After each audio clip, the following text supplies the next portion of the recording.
Welcome to the Get Chatty podcast. And it is about the LGBT plus small business or operations or different people. Oh, sorry. I'll need to start again. Sorry. Quick sweat. Oh, gosh. Oh. There we go. Okay. Welcome to Get Chatty podcast, a podcast about small to medium-sized operations, services, LGBT plus friends and allied communities. And now, over the past series, that I also spent time interviewing creative people like comedians and photographers. And today we have a writer with me, and so we got William Brougham here. And tell us about yourself. Okay, actually, disclaimer: we knew each other for a little while already. Well, Arthur, it's great to be on your show. It's an absolute pleasure. Thank you for inviting me. What can I say about myself? There's so much, but I will start by saying to be called a creative is a huge compliment because I just see myself getting on with it. I don't even think of myself as being creative. So thank you for that. Well, You've boosted my ego. Well, it is creative. It really is. I guess it absolutely is. I think when you go through the process, you just don't think about all these words and descriptions. You just get on with it. But of course, it is a creative process because you're coming up with so much in life. And what you do is you say, I'm a writer, and that's very creative. But you asked about myself. Well, yes. I was originally from London. I was born in London and I studied journalism in London. I did a undergrad. It was called a Higher National Diploma in Journalism. And then a few years later, I did a postgrad broadcast journalism degree at the same place called the London College of Printing. And then I worked in radio. So I did a lot of news reading, a lot of reporting, which I really enjoyed. You get to speak to people, meet people from all walks of life. And for somebody who's curious and nosy like me, it's a great avenue and the perfect job. How did I come to be in Australia? Weirdest answer you're probably ever going to hear. When I was 12, I was in my parents' back garden in London. Don't ask me what it was, but I heard this voice, probably an inner voice, saying, you've got to go to Australia. And then I started having all these dreams about Australia. And the most vivid I can remember is, and I'd never been to Australia at this point, is I was standing outside the Sydney Opera House. And there was an orchestra behind me and a ship sailing away from Circular Quay with the Union Jack on. And the band behind me was playing Waltzing Matilda. And that is my most vivid dream. Now, a few years later, when I was 18, I had a great aunt living in Sydney and I went to stay with her. For my first time coming to Australia. And as I'm landing in Sydney, I saw the Sydney Opera House and the Sydney Harbour Bridge all lit up. And I had tears in my eyes and I said, I've come home. And then a few years later, I came as a backpacker and eventually in 2006 on a working holiday, did 2 years doing that. And I did a master's in journalism at the University of Technology, Sydney. And ever since then, I've also done quite a bit of radio work. I've done a bit of writing for local newspapers, college newspapers, various publishing groups and organizations, etc., and a lot of radio. And I have a show that goes out on the community radio network every week called It's Time, which is music from 1960 to 2000. And I've been doing that, can you believe it? 19 years I've co-hosted that with my colleague and producer, Barry Mackay. How did that happen? Do you know, it was very random. We just got chatting and Barry said 19 years ago, William, you're coming to Australia on a working holiday. I've just started a radio show. I'd love a co-host. Would you like to do it? And me, I said, of course I would. 19 years later, I'm still hosting it every single week. The main thing is I love it because if I didn't, I wouldn't keep doing it. And through that, I've learned a lot because it's a music show, a lot about the music industry, a lot about radio in Australia. And it's definitely been an education, but an education I've loved all throughout and all the way. So now this is an unfair question to ask, but are there any types or genre or decade of music that you enjoy the most? I have such a broad taste in music. So personally, it's from the mid 80s to the 90s to the 2000s. That was my era when I was young. I was a boy, I was a teenager. So I associate it with lots of childhood and teenage memories. And so I'll hear a song and I'll associate it with a period in time, an event that happened in my life. I have learned about a lot about Australian music. And there's an Australian group I love called Cold Chisel, which was fronted by a singer called Jimmy Barnes. And then there's another singer I've learned a lot about. He had one hit in the UK charts called You're the Voice, and it's John Farnham. So one of the biggest educations I've had is learning about the Aussie music industry, which you don't hear so much about in the UK. You might get Kylie, you might get In Excess, but not all those groups I've just mentioned. So Australia really is a place full of culture, a wonderful musical hub. There's so much great music here, so many great bands, which I often wish the world knew more about because they're just as good as many of those British bands and American bands, if not even better. I think one of the interesting thing about the media scene is so globalized. Of course, it's great bigger exposures, but then sometimes that there are some of them just slip through the cracks, and all of the Aussie legends that they might just people need to discover them, and so you yes.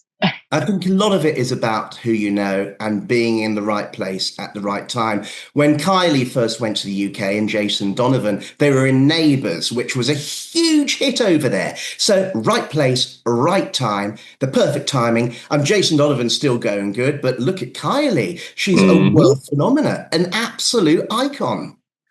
Oh yes, I must admit that I'm a little bit baffled for the return of Neighbours for a couple of years after the big finale.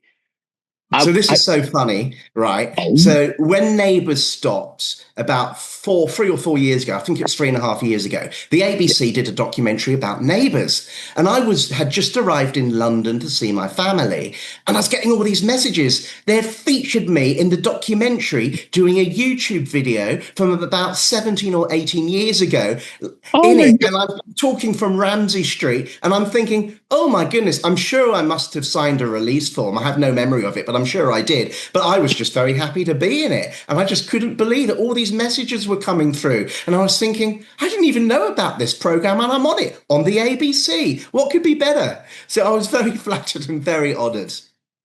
Oh gosh, I need to look. I have to look it up. I have to look it up. Oh god. Well, I mean, actually, in that case, can I call you a historian? In a Well, I strange way. don't have a history degree, so technically I'd say maybe an amateur historian, but then I think it also depends on your definition of historian as well. I am a historian in some ways because I love history and I want to learn about it, but I'm not qualified as a historian. I think my journalism degrees and my master's, that very much helps and aids my investigation. Speaking of investigation, you actually investigate in the secret of a showbiz dame, didn't you? Well, I have. I have just written and published my first ever book. Can you believe it? Can I show you the cover? Yes, please. Here it is, Stan Munro, Secrets of a Showbiz Dame. And we had a wonderful launch recently in Kyogle, which is a beautiful town in the Northern Rivers, where Stan Munro, who the book is about, lives. And Stan was originally born in Wales in the UK. And he has a career as a child star in a film called Fun at St. Fanny's. And then he became a tap dancer on the stage and toured the theatres. It was called the Moss Empire Circuit with a guy called Neville Munro, who was an Australian living in the UK. And he toured the UK, Ireland, and Germany. Interestingly, when he was in Germany, he toured the US Army bases. So there were all these American GIs and all of that. Now, in 1963, his showbiz partner, Neville, was planning to come back to Australia. So Stan decided to go on the assisted passage scheme and emigrated to Australia as what's known by slang as a £10 pom.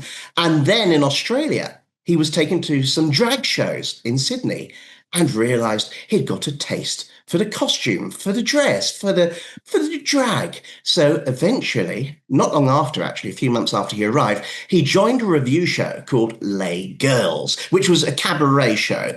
And it was then called an all-male review, although most of them are what we would call now transgender. And then Stan, who isn't transgender, in drag. It was spectacular. It was glamorous. And it wasn't really a gay crowd as such. It was very much heterosexual couples. And back then they used to dress up. They used to wear like dinner jackets, suits. You know, if somebody was to go to, say, Stonewall in Sydney or the Oxford Hotel, you can't really imagine people going there and dressing up, especially to see a drag show. But then it was a huge event, but it also helped make drag mainstream. It took drag to the masses. Yes, there are other places, but I don't think any of them at the time compared to Les Girls. And a few years later, Stan became its compere in Sydney to begin with, and then in Melbourne for several years. But in between, he had also worked not only back in London, but in Hong Kong and Beirut. I believe it or not, I've been told that I can be quite chatty, but I am speechless I'm so with sorry. I such a do go on. no, but as you should, as you should. But Just isn't it? shut me up when you need to. Interrupt, No, that's all intervene. good. Tell No, me that's off. all good. But isn't it amazing that something like can evolve so organically, and as long as you trust your instinct. And I think in a way that's something that I noticed both you and Sam have is you trust your instinct and follow your path, um, um, follow your path organically. And of course, at some point they converge. How did you meet him? How did It, you meet such a legend? it's bizarre. So I was at what was then the Midnight Shift on Oxford Street, which is a popular bar among many people, particularly gay men.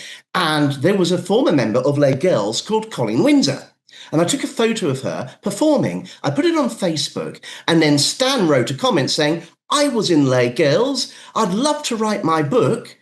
I then phoned Stan and he said, William, will you write my book? Naively, I said yes. Because back then I didn't know how to say no. I was innocent, sweet William. And that was almost 11 years ago. And then 11 years later, we're back here, you know? So I was very There naive. you go. But I will say, people say, do you have any regrets? No, I have no regrets. There were things I would have done differently. I would have probably got it out there differently at a different time. Although I think the timing was right. We found our publisher. Stan did a lot more work since then. He had a show with a guy called Kevin Markwell called Vintage Drag in Mint Condition, which toured around New South Wales, Victoria, and even went to Catherine in the Northern Territory. I was at that show and it was absolutely brilliant. And then he was on also, just before that, an ABC program called Back Roads, which visits little towns in Australia. And then he was on Queer Australia on the ABC. Backroads was also ABC. And then recently on a show on SBS where he was talking about aging because he's just turned 85.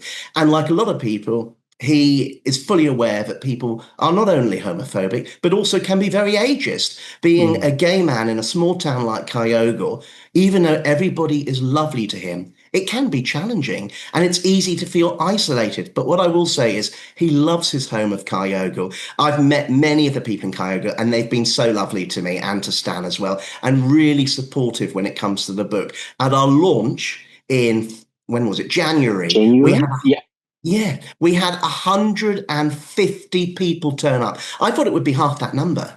And I'm Oh, like, wow, where did they all come from? And they were just so welcoming. It was such a beautiful evening. And I felt, I don't want to say validated, but I felt Stan was being celebrated. And it really showed the love for him in Kyogle. I think this is all amazing, amazing things because right now, like we're living in a wonderful digital world that you can find things so easily. But then the other thing is there is something engaging about a person's stories and active conversation from one person to another. Like, I, I mean, I haven't met Stan, but I can see this is how he built the community around him to a point that over 100 people, show up on the book launch. So congratulations. Is quite an achievement. I mean, I know of book launches with half that number or even less. And Mm. I think it showed the support that he has in Kyogle. And everybody's rallied around Stan, and he always speaks up for Kyogle. He is one of the faces, also Odette, who's a wonderful comedian, also in Kyogle. I'd say they are two of the big faces in Kyogle. Everybody knows them, everybody knows who they are, and everybody loves them. Oh gosh, should I check it out? Should I check it out sometime? You must, I insist. Okay. Okay. Well, I'll start planning. Now, well, before I go into that plan, we're gonna take a little break and then we're gonna come back and talk a lot more about the book. How are you feeling about that? I can't wait. There's so much to say, there's so much to talk about, and I'm all yours. And cut. Time for me to ask you to read a short segment from the book. And yeah, so whenever you're ready, With please. pleasure. Now, this is my favorite part of the book, and I think it's important because I want to share this because it's something a lot of us can associate with and can reflect on, and we've had this experience or a similar experience. So here we go. It was around this time that I came out to my parents. I say come out, but I use the term loosely as I had been performing in drag at home and in my dancing school pantomimes since I was a boy.